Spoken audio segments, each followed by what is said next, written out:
திருச்சிற்றம்பலம். ஆரூரா தியாகேசா வன்தொண்டர் பெருமான் மலரடிகள் போற்றி.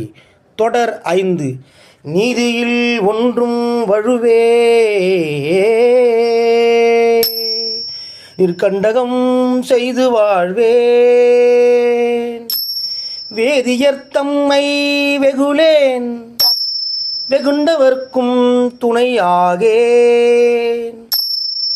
சோதியில் சோதியம்மானை சுண்ண வெந்நீர் அணிந்திட்ட ஆதி இருப்பதும் ஆரூரவர்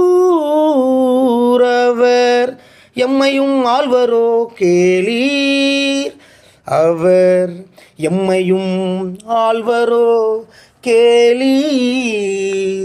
பொருள்: அடியீர் யான் என்றும் நீதி நின்றும் தவறேன். யாவர்க்கும் இன்பமே செய்து வாழ்வேன். அந்தணரை வெகுளேன் வெகுளுபவர்க்கும் துணையாகேன். ஒளிக்கு ஒளியாகிய எம்மானை திருநீற்றை அணிந்த முதல்வன் இருப்பதும் திருவாரூரே. அவர் எம்மையும் ஆழ்வரோ கேளீர். திருச்சிற்றம்பலம்.